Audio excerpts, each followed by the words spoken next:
Good morning. Welcome to AVNewsCast.com.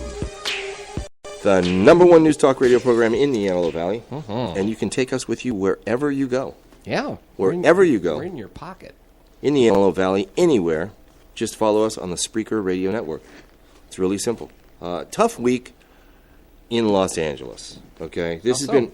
Well, you got Michael Jace. Okay? Accused of, allegedly... Right. Well, I don't know what the allegedly part is, but okay. Of shooting his wife to death. You've got that woman, and this is interesting. The Carol Coronado, who's suspected of killing her 3 kids. That's a terribly disturbing story. Yeah. Okay? Really terribly disturbing story. And then you have this 10-year-old girl who was abducted at 15 years old. All right? Held captive for 10 years. Right. Gave birth to a child. And now, yesterday, and Angelina was upset with me, and I was just playing devil's advocate, but Right. There were some weird things to this story. Okay? Weird things. Now, did you know, 3-4 months ago, she had access to Facebook? No. Yeah, and she had been conversing with her sister on Facebook. And also went to a police department with her child to report domestic violence between her and this guy. Okay? And then through that, then came, the investigation and the abduction and everything else. But his attorney, and don't get me wrong, the guy's a slimeball. Yeah. Okay? And he definitely played with her mind. But his attorney is arguing, where's all the crimes? And everything he's been charged with, he's only been charged with what transpired back in 2004. Right. Right. Nothing forward. Yet. That's just the Orange County. L.A. County's just getting their ball rolling. Yeah, but there's something weird to this thing. It's Stockholm Syndrome. I'm That's what it is. She's worried that he's beat it into her head over a decade. How she opens her mouth, everything goes to hell for her. She's under mental bondage. Yeah, and I get that. And she was told even her own family doesn't want her back. Right. Okay, they want nothing to do with her. What hope does she have? What does she stand to gain? He somehow getting away from that. Yeah, he somehow got false paperwork and everything from Mexico, and changed her name and her birth date and all this stuff. Yeah, but neighbors sounds legit. But neighbors said that they were a very happy couple. They don't know what's going on. I understand, but they would see them out together. That's the only part that bothers me is, and look at Patty Hearst. I mean, no, I know, but a lot of people have said she had multiple instances where she could have reached out to law enforcement. I don't know. There's just something fear weird in the pit of her stomach. I know. I get that. I'm just saying there's just something weird. Okay? It's awful. The guy's a scumbag. I get all that. I know she was held captive. I don't care anything about her. Everything goes to him. What do you mean? All blame, everything goes to him. I don't care what she did or what she didn't do. Oh, I agree with you. That at 15 years old. I agree with you. Yeah. I do. It's just, and then yesterday's trial against the deputy, yesterday, Deputy Sexton, L.A. County Sheriff's deputy, and we reported it live on the show yesterday, as soon as the judge declared a mistrial. Right. Jurors were all polled. It was 6-6. They said there was no way they were ever going to reach a unanimous verdict. Could they talk about why they couldn't come out with a unanimous verdict? Well, the overwhelming comment from many of them was he was following orders. And what they all want to see is go up the food chain. You have to go up the food chain. When Tanaka says he was following orders, and those orders came from Tanaka. Yeah. Okay? As well as another captain in the jail. Everybody, the jurors are saying, we're not holding this guy 100% responsible because he was following orders. He was just doing his job. All right? And he didn't know all of the intricate details into why and what he was doing. Right. Okay? He was just told to do it. And when your boss says, this is what you're going to do, you're going to do it.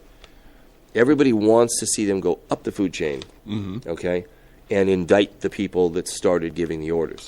Yeah. That's what a lot of the jurors are saying. I still have the unlawful order thing. Well, I get that, but that's a military thing. I mean, when you're employed and your boss says, go do this, so you go do it, unless... So if Michael tells you to go over, said, I want to have a certain level in the drawer today. Run over there, and when go ask the lady for some bread that's in the back. Get a little bit out of the cash register so we can even it up. Is that okay? No, that's against the law. That's wrong. This is different. Right. But this is something else that's interesting to me is, they were hiding this prisoner, Anthony Brown, from the FBI. Mm-hmm. Was the FBI there at the jail trying to question him?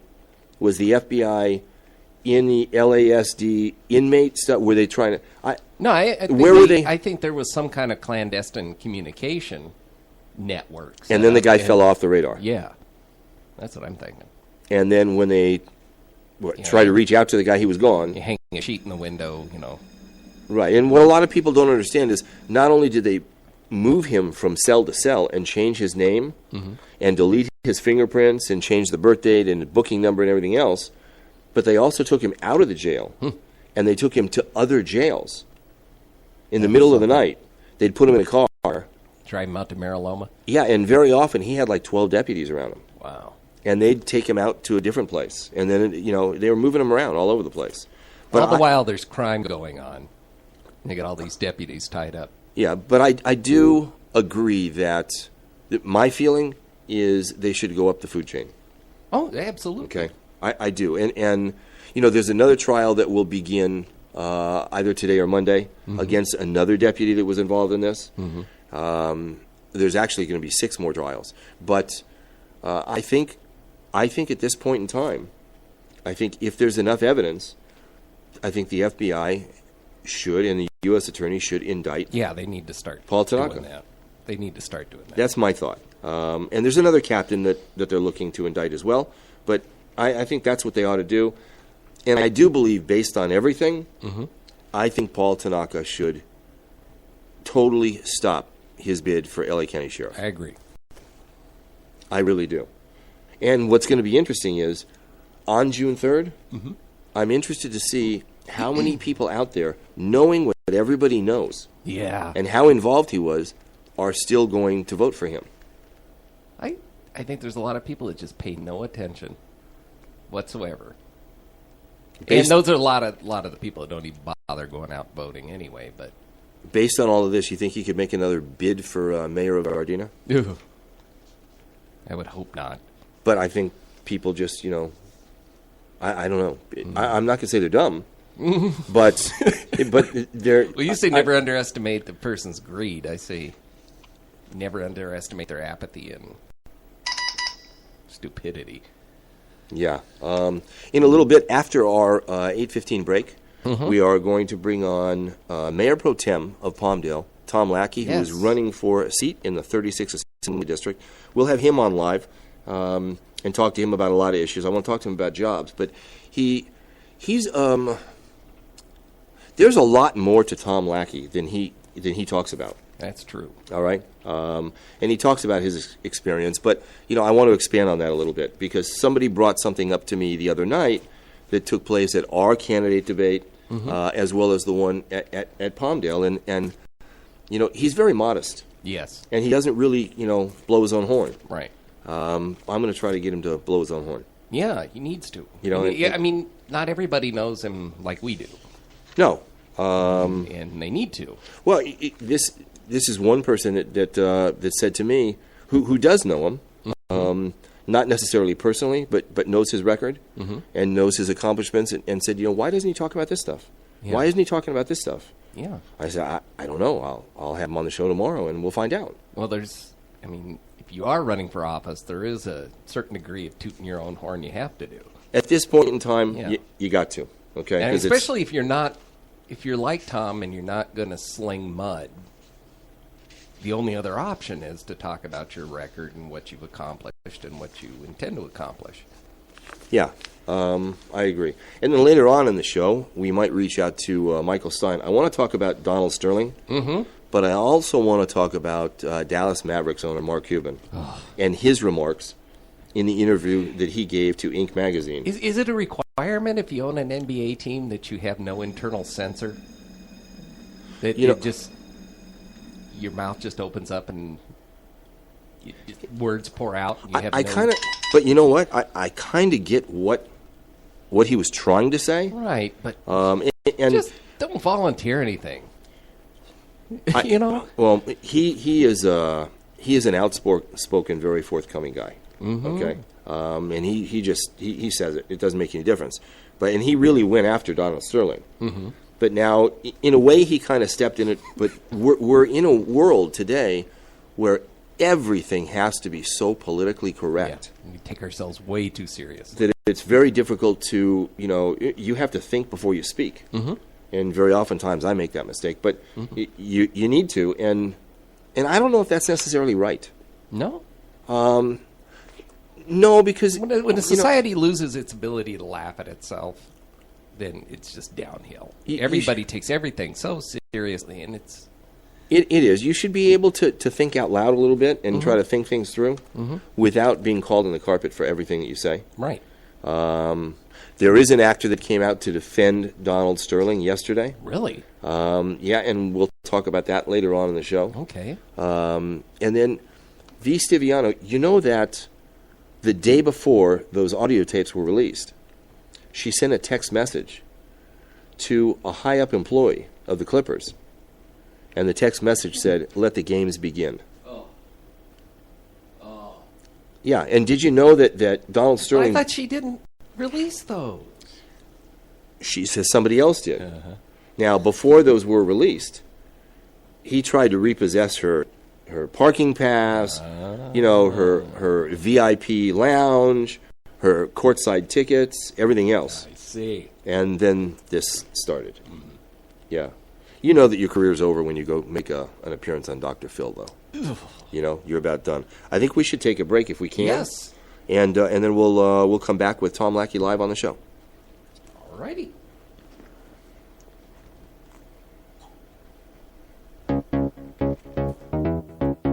Chronic Beats.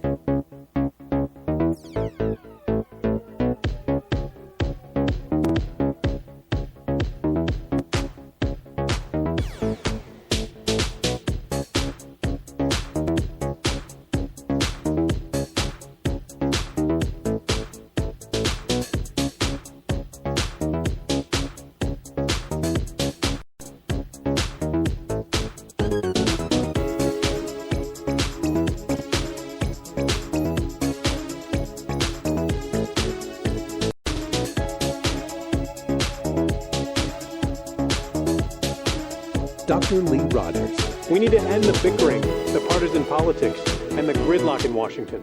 Lee Rogers is a doctor who solves real problems for a living. Lee Rogers will put Washington to work for middle-class families by closing tax loopholes for Wall Street banks, rebuild our infrastructure, and protect Medicare and Social Security. Lee Rogers, doing what's right for our families. I'm Lee Rogers, and I approve this message. Paid for by Lee Rogers for Congress. Hi, I'm J.D. Kennedy, a Marine Corps veteran with 3 deployments to Iraq, and I'm running for State Assembly. I served as Congressman McKeon's Veteran Affairs Representative, and I'm a member of Operation All the Way Home, board member of the Boys and Girls Club, and I'm the president of LA County Air Show. As your Assemblyman, I'll fight to create jobs in our community and keep criminals off our streets. Our problems can be fixed with simple, common sense answers, but we need new leadership in Sacramento. My name is J.D. Kennedy. I fought for you 3 times in Iraq. Vote for me on June 3rd. Send me to Sacramento. I'll fight for you there. Visit my website, kennedyforassembly.com, and follow me on Facebook. Hello, I'm Tom Lackey, your experienced conservative candidate for the State Assembly in the Tuesday, June 3rd election. As a retired Highway Patrol Sergeant and Antelope Valley resident since 1996, I served as a school board and city council member for 14 years. As your Assembly representative, I'll stand up for our shared values. The record shows I work to solve problems, not create them. With your help on June 3rd, we can break the far-left supermajority in Sacramento and stop the bleeding of our jobs. I'm Tom Lackey, your experienced candidate. There's a school in Palmdale that's become the talk of the town. It's called the Guidance Charter School, and many parents say it's magical. The Guidance Charter School is WASP accredited, scored 783 in academic performance, and has an educational curriculum that exceeds the state of California standards. The curriculum is enriched through age-appropriate exposure to information technology, arts, foreign language such as Arabic, and physical education. The Guidance Charter School has a winning CIF sports program with soccer, basketball, cross country, volleyball, swimming, cheerleading, and more. An open enrollment, free tuition school, publicly funded. They've been in business for 12 years and are fully approved by the Palmdale School District. The Guidance Charter School has small classroom environment, 20 students in grades K through 3, 25 students in grades 4 through 8, and no more than 30 students in grades 9 through 12. Call the Guidance Charter School in Palmdale at 661-285-1600. That's the Guidance Charter School in Palmdale at 661-285-1600, and check out their website at thegcs.org. A better high school choice.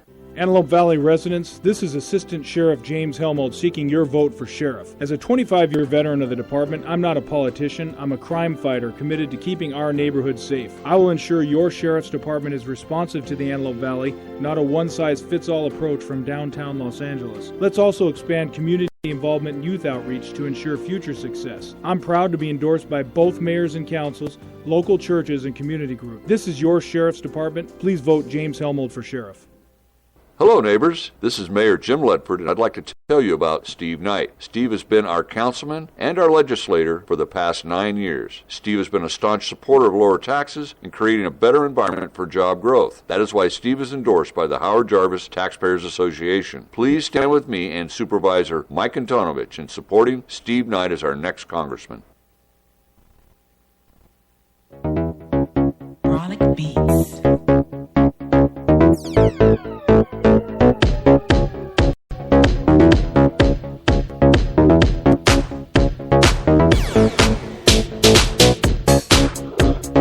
Welcome back to AVNewsCast.com. And we're back, and I think I have Palmdale Mayor Pro Tem Tom Lackey on the line. Tom, are you with us? Yes, sir, I am. Oh, wonderful. Thanks for joining us, Tom. Hey, you know, I was out walking my dog last night, and somebody stopped me on the street that I know, and they had been at our candidate forum, and they also were at the candidate forum that the Palmdale Chamber put on. And they said, how come Tom Lackey is being so modest? I said, what do you mean? They said, well, he talks about his experience, he talks about his time on the highway patrol, but he doesn't talk about his time on the school board, he doesn't talk about his time on the city council and being mayor and bringing businesses to the city of Palmdale. So I want you to talk about that a little bit because, and actually when you were at our candidate forum, I noticed that as well. You're modest. You don't like to toot your own horn. Well, I think that the public gets a little bit tired of people that like to toot their own horn because, quite frankly, it comes across as ingenuous, and it's just not my nature to try to toot my own horn. It just is a practice that I'm not real comfortable with, but I really think it's more important that we try to tell the voter exactly why I think that they should support me. And that's not specifically to talk about me, but my perspective. And so I'm more comfortable talking in that particular genre.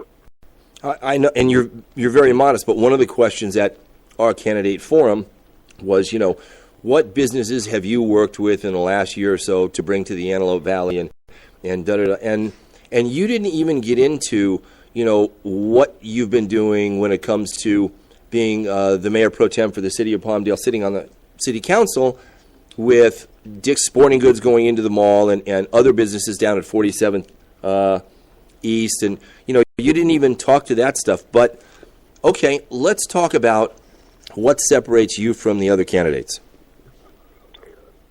Well, I think, and I mentioned this the other day, I think I have the benefit of having local city governance, as you mentioned earlier. On 14 years of elected service, the reason why I believe I've been elected is because people trust me. You don't necessarily have to agree with me, but to know that I will be a good listener, and know that I'll be a person that will interact and tell you exactly what I think is going on. And I think that's something that people have kind of believed, that politicians aren't genuine anymore, and they are there to promote themselves and their own personal interest. And that is really not what Tom Lackey is about. And I'm really there to be a representative. As I mentioned once before, I really do appreciate the chance to represent, and it's something I've enjoyed throughout my whole life. Even as a Boy Scout, you represent the Boy Scouts of America. You wear a uniform to remind you that you represent somebody else, and I really do genuinely love to represent even people who see things differently. And I think that kind of makes me stand out from some of the other candidates. Actually, all the other candidates who have different reasons why they want to engage in public service. Mine, I believe, is rooted in what makes our governance work, and that is when we represent. And that's what we're there for. We're just an agent, quite frankly. No, that's true. An agent working for all of us. That's absolutely true. Should you get elected, Tom, 3 most important things. Obviously, jobs is going to be one of them. How do you deal with that? How do we deal with jobs? Yeah, because we need more jobs. We need better paying jobs, jobs that pay more than minimum wage. What do you... No, absolutely right. And I think everybody clearly understands that the economic condition is truly our biggest challenge, not only here in the Antelope Valley, but probably throughout the entire country. And what has happened, in my opinion, is that the government has gotten in the way of trying to do too much stuff, and has really handcuffed the ability for industry to actually be successful. And so what we could do is be a friend to industry and to job creators instead of being a hindrance. And I believe that there's a way you can successfully partner with business and bring them in, and to allow people to engage in productivity, because that is the name of the game, and that's what allows this great this great economy that we have that separates us from the rest of the world. We've been a true model in the past, and now people have modeled what made us successful, and now we're no longer the model. Right, I agree. You know, one of the questions at our candidate forum was from a woman who, earns minimum wage and only brings home $1,176 a month, and her rent is $850, and she can't get by. Part of the problem that we have, and this is a whole other thing, is and we have this problem at Abidak, is some people the minimum hourly wage, people don't even want to go to work for that. And a lot of people don't get the fact that, you get up, you get dressed, you get involved in the workforce, and that leads to a stepping stool, and you go up the ladder and you move from there. I know that you're not for raising the minimum wage. I'm not, because I think what it does is it sends the wrong message, and sometimes it's just like failure. How you react to failure is really defining on your future success. Some people will lament and feel sorry for themselves and make excuses as to why they can't move forward.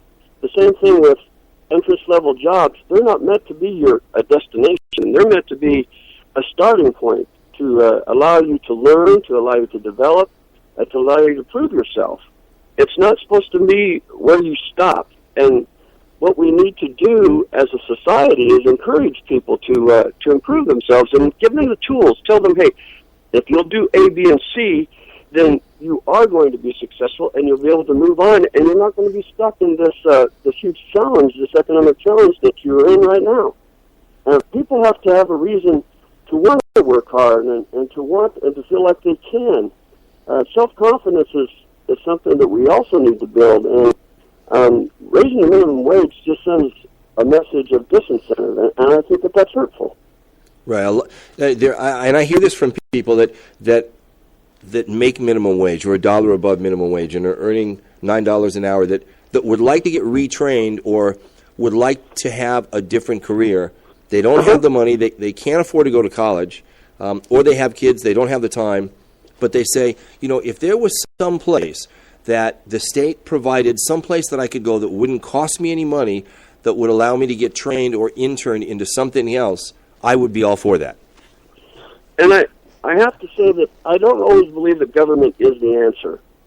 Even though I'm running for a government position, I think the government needs to be honest with the people and needs to tell people what really makes you successful is you. And there's a way that you can actually be successful, and it doesn't always have to be a traditional path. It doesn't always have to be you have to go get this impressive degree, or that you have to even have to complete a trade school. There are different ways that you can gain expertise. There's a different way that you can open your mind, and you can be successful and actually be an entrepreneur. But there's no shortcut for experience and hard work, and that's what I think government is trying to tell people, and society is trying to tell people, is shortcuts work, and that's terrible. And it's a group problem. It's not just government's problem, but it's us as a society that we're trying to not be truthful. No, I agree. And that's why we're becoming less competitive, quite honestly. I agree. So obviously jobs would be one of your priorities. Your next two priorities, should you get elected? I'm sorry? Your next two priorities, should you get elected. What are the three largest bullet points that you want to deal with? Okay, let's go to number two. Number two is this water condition that we have, and it's not just an Antelope Valley problem. This is a problem statewide, and it's been mishandled, completely mishandled. And the state, this is the role of state government, that people rely upon some very, very important decision-making to be taking place. And quite frankly, clearly it's been mishandled. And we've got to do a better job. And this water bond that's being proposed is a step in the right direction. And I'm hoping that someday we will figure out that we've got to create a reserve. We don't get consistent water here in this part of the world. And so we need to start being responsible as leaders of this particular state, that we need to bank. We need to do above ground and we need to do below ground banking for when we have these extreme drought conditions like we have this year. And it really is not that difficult to understand that very basic principle. And there's a way to do it, and there's a way to get it done, and that's one thing that's got to be a high priority because it impacts us all. Water is something everybody needs in the state. Absolutely. No, I agree with that. Some people say that the water problem, people in Sacramento are running around saying the sky is falling, and it's really not as bad as it is.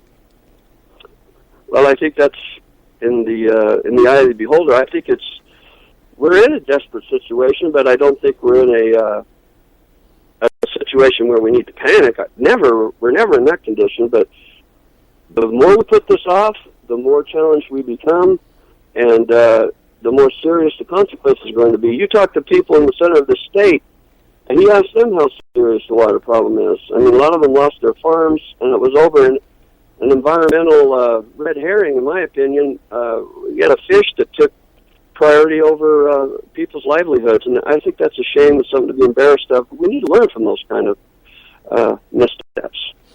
You know, up in Sacramento, Tom, and I'll use the film industry as an example, it took them till now to say, hey, you know what, we've been doing this wrong.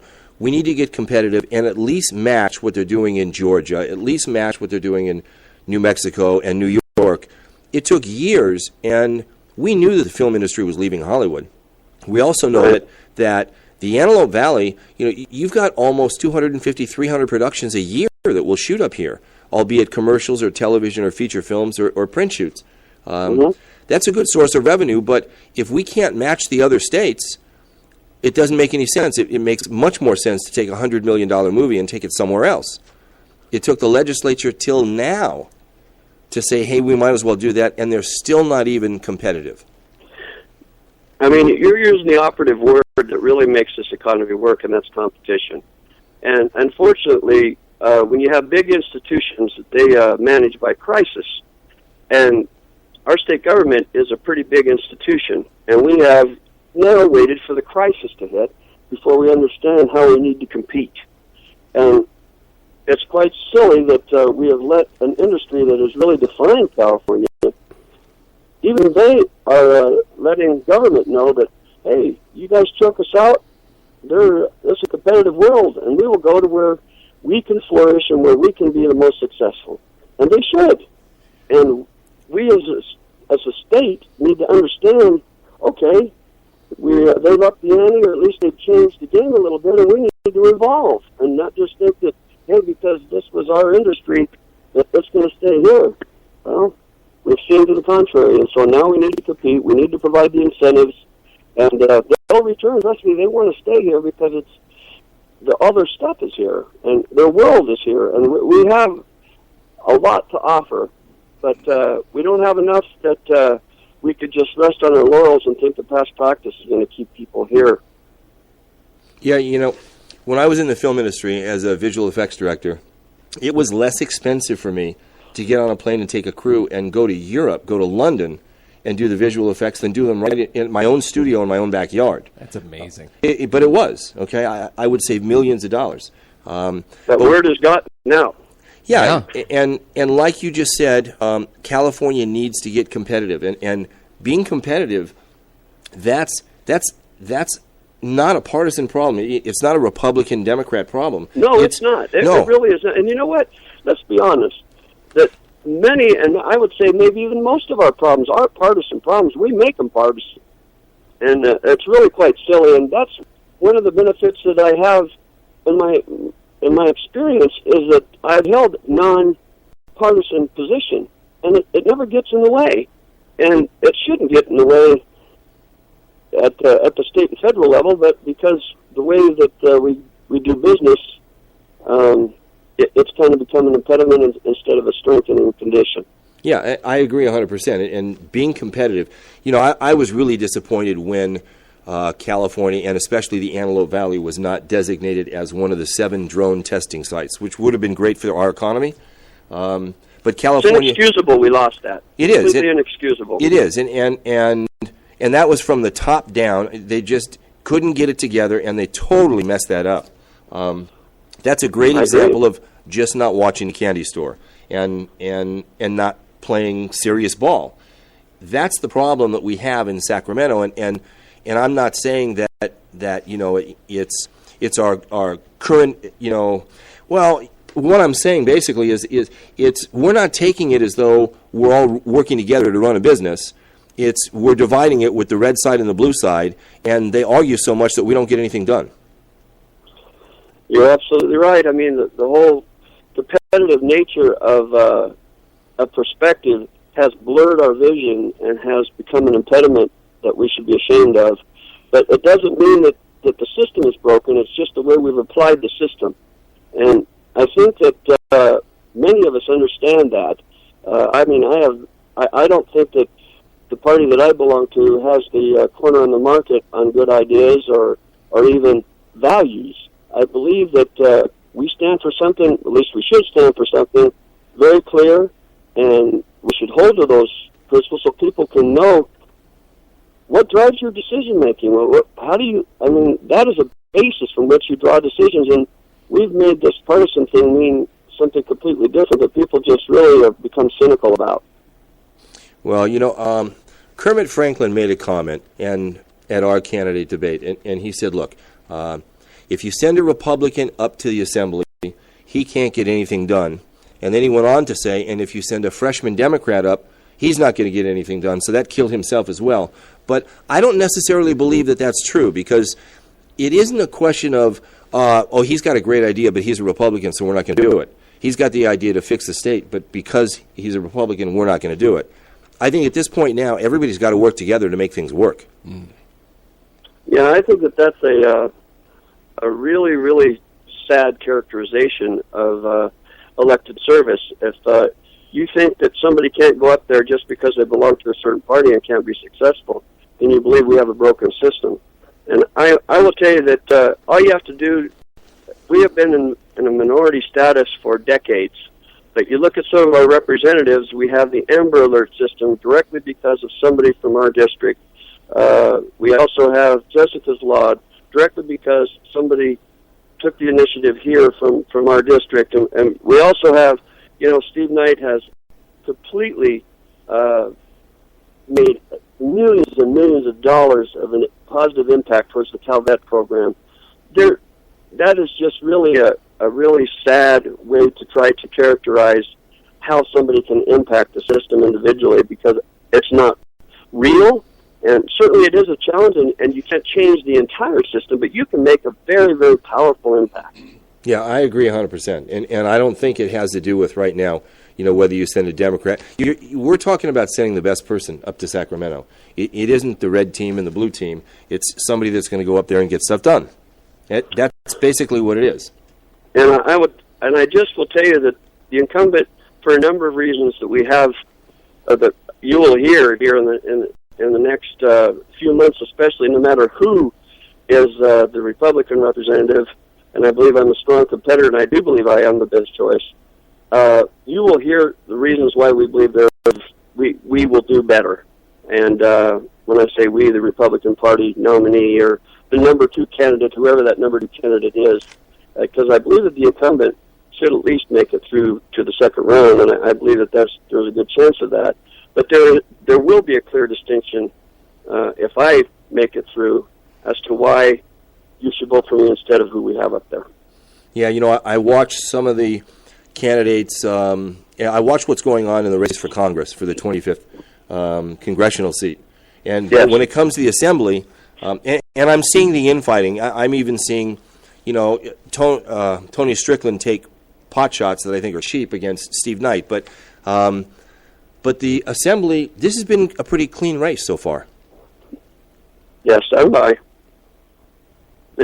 I hope it stays that way, but yeah, and I think that the primary will continue to be pretty clean. But after that, there's going to be so many influences because you have the supermajority that's going to be in balance, and that this is going to be a targeted seat because it is the most conservative district held by a Democrat, and you're going to see all sorts of outside people come in here and try to manipulate the voter, and it's going to be weird, but we're going to get through it, and we're going to give it a good, solid effort. No, I know. After the June 3rd primary, the gloves are coming off, and it's take no prisoners. No, I get and that. I'm ready for it. Tom Lackey has got the kind of background that all the slippery stuff and all the nonsense that will be thrown at me will be just fine. Well, Tom, thanks for taking the time to come on the show today. Hey, my pleasure. Thank you for allowing me to ventilate and to talk and allow people to know what makes me tick. No, you're always welcome on the show. Have a great weekend, and thanks again, Tom. Thank you, Steve. Bye-bye. Okay, bye.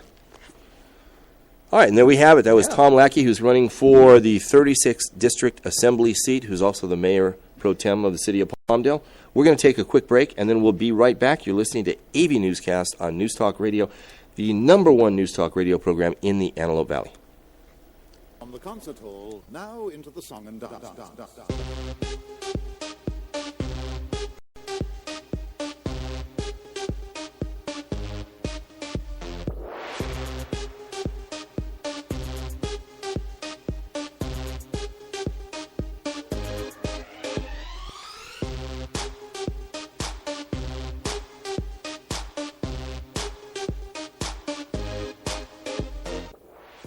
Dr. Lee Rogers. We need to end the bickering, the partisan politics, and the gridlock in Washington.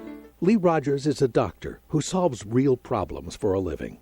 Lee Rogers will put Washington to work for middle-class families by closing tax loopholes for Wall Street banks, rebuild our infrastructure, and protect Medicare and Social Security.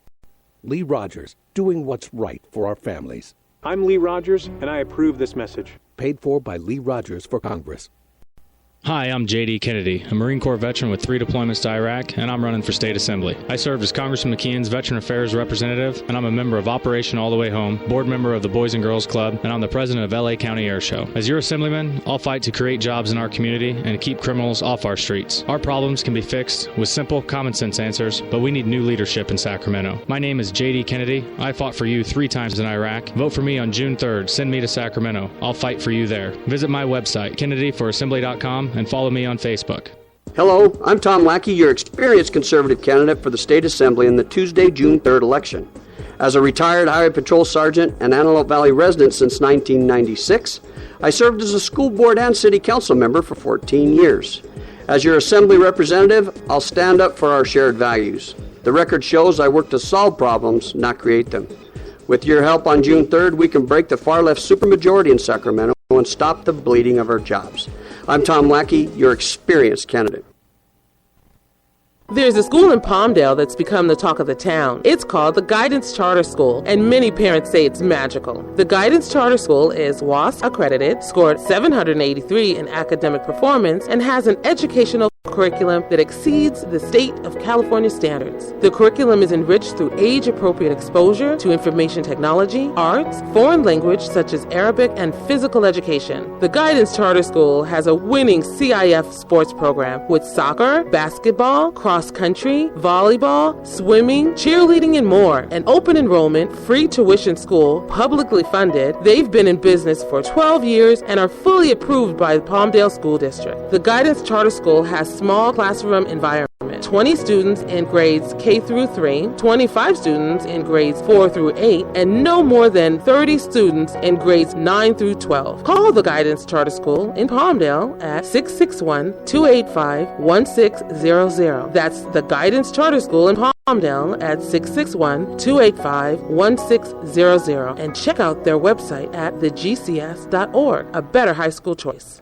Antelope Valley residents, this is Assistant Sheriff James Helmold seeking your vote for sheriff. As a 25-year veteran of the department, I'm not a politician. I'm a crime fighter committed to keeping our neighborhood safe. I will ensure your sheriff's department is responsive to the Antelope Valley, not a one-size-fits-all approach from downtown Los Angeles. Let's also expand community involvement and youth outreach to ensure future success. I'm proud to be endorsed by both mayors and councils, local churches, and community groups. This is your sheriff's department. Please vote James Helmold for sheriff. This is Palmdale Mayor Jim Ledford, and we have a great opportunity on June 3rd. We will be electing a new congressman for our valley. I served on the Palmdale City Council with Steve Knight, as well as serving with his father, Pete Knight, and I appreciate their service and belief in our community. Steve is a veteran of the U.S. Army, as well as an 18-year veteran of the LAPD, and I have the highest respect for our vet and law enforcement community. Steve has led by action over his tenure in Sacramento, and no one has authored more legislation for our veterans. As a son of a career Marine, I'm thankful for Steve's commitment to our veterans. Please join Mayor Pro Tem Tom Lackey and I in supporting Steve Knight for Congress. From the concert hall, now into the song and dance.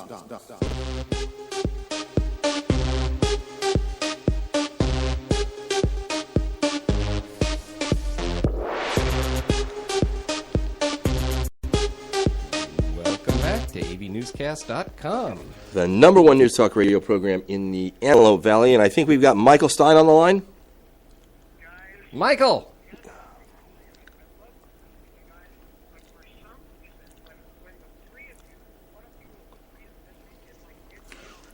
I know. Yeah. Oh, well, I'm doing the best I can. Okay? She could have phoned it in. She's listening. She's got her feet up on a pillow.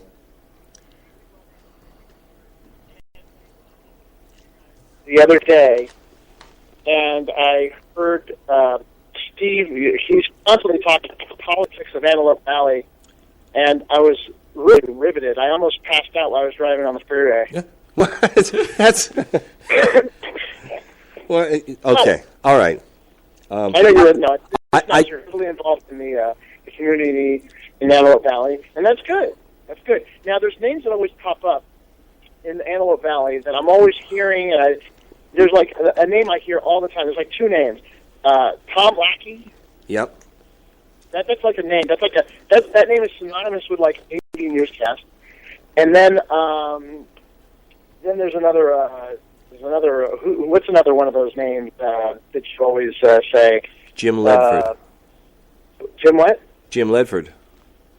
Jim Ledford. Yeah, well, that's the mayor. Yeah, Ledford. Mm-hmm. And then there's some councilman somewhere that's like, I forgot what his name was, that you're always mentioning. Steve Fox? Or the police.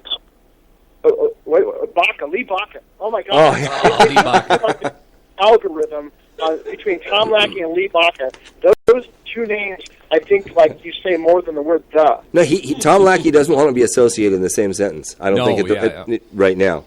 But I get what you're saying. You know, I wanted to ask you, and I'm sorry that Angelina's not on the show, because this would have been great for her to be here. But Dallas Mavericks owner Mark Cuban and his remarks in Inc. magazine. Have you had a chance to find out about that? Did you see what he said? Yeah, I read it. I read it last night. Do you get what he's saying? I mean, are we so politically correct today that he can't express himself that way? You know, I know why you're asking me this, because I'm a Caucasian man, but I have a connection. I feel a connection towards the African American community. I feel a connection towards every community that is oppressed. That's just me, and I feel like a righteous feeling, a good feeling. You know. That said, because you're saying, well, wonder what Mike would say, because he's always like, you know, so sensitive when it comes to equality and all that. That's exactly what I said off the air. Yeah. Right. I will tell you that, you know, I don't think that is a prejudiced thought. There are certain thoughts, there are stereotypes that we battle with ourselves all the time. And I actually like the fact that Stephen had the honesty to talk about that, because we all talk about that. And we all think about that. And there's nothing wrong with having those feelings. It's how we guide ourselves. You know, we as human beings have racist or bigot thoughts or all kinds of negative thoughts, all kinds. And we constantly guide ourselves like a computer on a plane. It's constantly going off course. But a good plane the computer always adjusts constantly and gets to its destination. And us as people, we're always having these negative thoughts, and our subconscious is constantly triggering off corrections all day long. Mm-hmm. So, you know, sometimes, you know, he said if you see somebody in a hood, you know, you walk to the side of the street.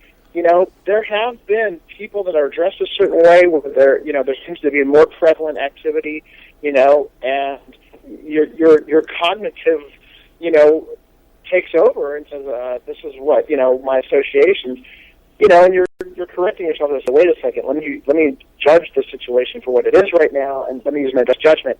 So I don't think there's anything wrong with what he said. No, and for those that don't know, this is what he said.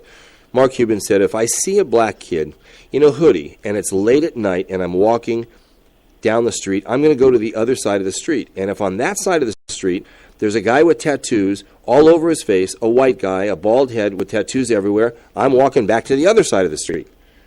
He wasn't saying it to be prejudice. He was just talking about the situation as it presented itself at that very moment. Yes. It's how he was talking about how the thoughts that we have in our head, and then hopefully, you know, you evaluate the situation after you had that initial feeling. But that's all people do that, you know. And there are certain triggers that we have. You know, there's other people that have been oppressed, and they could have these negative thoughts too. No one's absolved from having racist or bigoted feelings, and that goes with the most oppressed, because then they maybe have, you know, maybe some Jews have negative feelings towards Germans and automatically say, they start hearing them speak that talk like that, and they're Nazis. And that's not fair to the German community.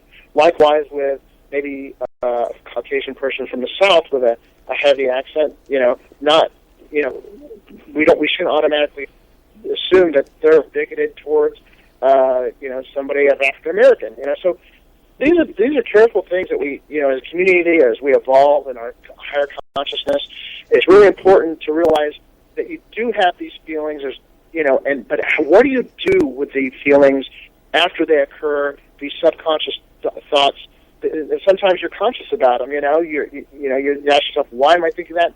Take some time, a quick moment, to really say, let's think about what is going on right now. And that's what the Trayvon Martin, and then what was the guy that killed him? What was his name? Zimmerman. George Zimmerman. Zimmerman. Well, that's the other thing. You know, if you take time to say, look, what's going on here? Let me do an inventory. Let me assess. People need to ask themselves questions before they become reactionary. And that's a big thing in our society. You know, we're not asking enough questions and slowing down and being more analytical as people with a higher level of consciousness. Yeah. Well, yesterday on the news, Terry Crews, the actor, said he took Donald Sterling's side. Okay, he's African American. He said, leave the guy alone. I don't think he should lose the team. And this just in. Donald Sterling has legally signed over all his interests in the team 15 minutes ago to his wife. Oh, wow. He has signed it all over to his wife. Now, You watch what happens. You see how people react. You watch what happens to Terry Crews. Okay? Just for taking Donald Sterling's side. Well, yeah, because there's a dynamic there within the community, within the African American community, that there's it goes back to a long time. There's a lot of layers there on certain social aspects, and there's ramifications. We don't. I don't have like an hour to go into this, but and I understand both angles. Some people will be upset about that. Here's the thing: there's a legal aspect, and then there is a moral aspect, and you can't confuse the two different things. Well, the legal aspect is that the NBA has the right to eliminate somebody that's an owner that's affecting their league, and it's not. It's almost like every other owner owns a part of the Clippers, so to speak. It's kind of like living in a gated community. You have to abide by the homeowners association, and the basketball association is no different. They have certain things that they need to correct if the league is being hurt by another owner, and that's what happened. Yeah, well, here comes the battle now. The battle now with Mrs. Sterling in the Well, they didn't want her to have it either. I know, the whole thing's fakakta. I can say that. Nobody even knows what that means. Well, Okay. you're right, Steve, because there is going to be a viable case, because is it clear cut? No, because a lawyer might be able to argue the fact. Although it's going to be, I think it's swaying towards the NBA having a stronger case than Sterling does, but he does have somewhat a case to fight to where certain things might be won, and he might be able to get certain things, but you sign the contract as an NBA owner, and whether it was private or not, it came out public, and that has affected the league, and since it came out public and it's affecting the league, something needs to be done about it, and that's going to be the NBA's argument as to where Sterling's going to say there's a private argument. Why am I being punished for something that I did in the privacy of my own home? And that's a decent argument as well. NBA is going to say it's of no consequence because it has affected us regardless. Yeah, and the moral to the story is, don't date V. Stiviano. Oh. Okay. Don't worry about me. The moral to the story is, don't date V. Stiviano. That's the thing. She sent a text message the day before the tapes went out to a high-level employee of the Clippers, and the text message said, "Let the games begin." Oh my God! Yeah, that was the day before the tapes. She didn't have anything to do with those tapes getting out. I know that was when it happened. All right, I think we're out of time. Hey, Michael, thanks for taking the time. Angelina's home; she's not doing too well. All right, guys, always a pleasure. Have fun. Talk to you soon. All right, see you later. Take care. Thanks. Bye-bye. Bye. We're about out of time, Jeff. Yes, we are. We are. Well, we get 8:56. Okay. Well, I got a couple of minutes. Okay. I want to talk about O.J. Simpson. Oh. Okay. What's he up to? Last night at midnight. Mm-hmm. Okay. Last night at midnight was the last minute he had to file an appeal. According to Nevada law, they did. They made it. They got their appeal in. Mm-hmm. They're asking for his release. They're asking for a new trial. They were originally told, his attorneys were told, this is how much time you have, and we have set a 14,000-word limit on your appeal. Mm-hmm. It can't be any longer. They submitted 19,993 words. Uh-oh. Are they going to kick it out?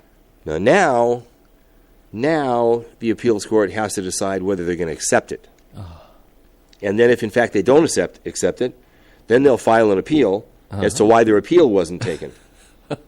But here's the thing, OJ, does he deserve to get out? I mean, based on everything that happened there, he's serving 15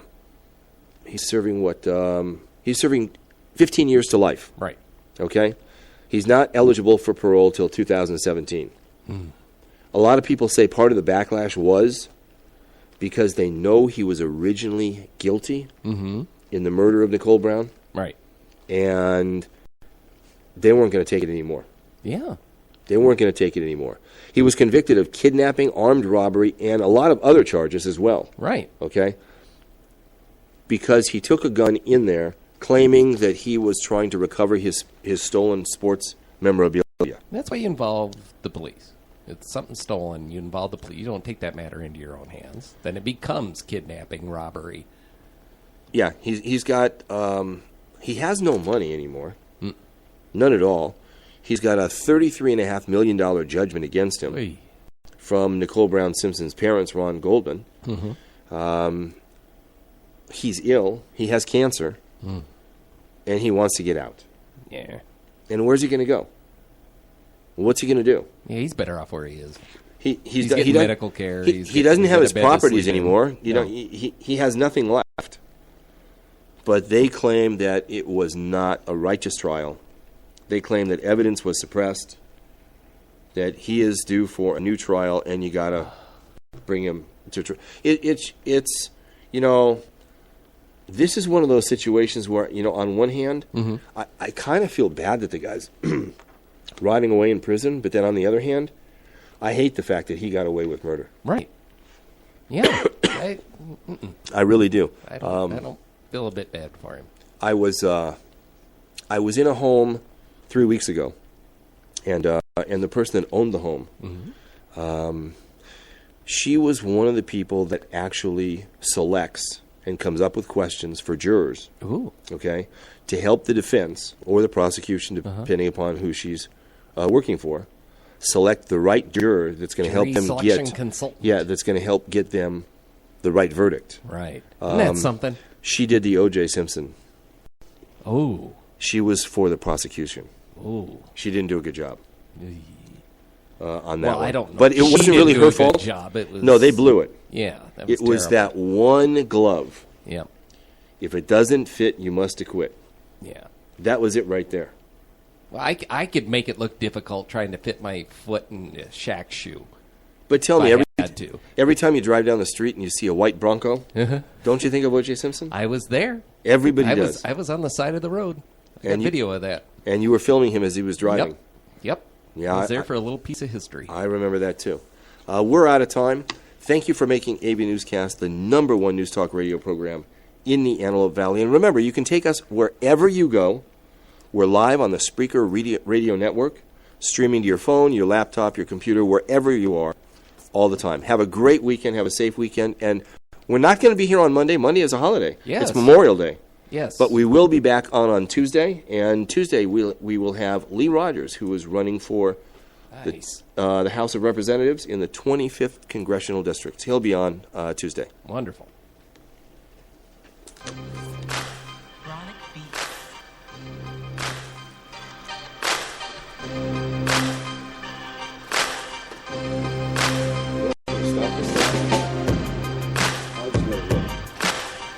You got to come hit buttons on that little recorder.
Family, we all know and love.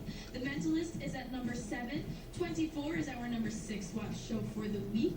Another great sitcom at number 5, The Big Bang Theory. Orphan Black is at number 4. My roommates have been trying to get me to watch this. I think I just need to binge watch it. It seems like one of those shows I hear only good things. Grey's Anatomy is at number 3. The Good Wife is at number 2, in case you want something a little darker. And surprise, surprise, again, Mad Men is at number 1. All right, guys, that's what you've been watching. I'll catch you next week. That's this week's top TV streams. Stimulating you locally. KFI. Now live and local all day long.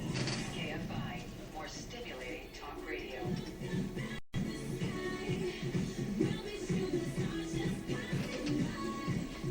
KFI AM 640 Handle, May 23rd on a Friday, as we go through yet another segment of Handle on the News Late Edition with Gary and Rich and me and Neil Saavedra tomorrow from 2 to 4 with the Fork Report.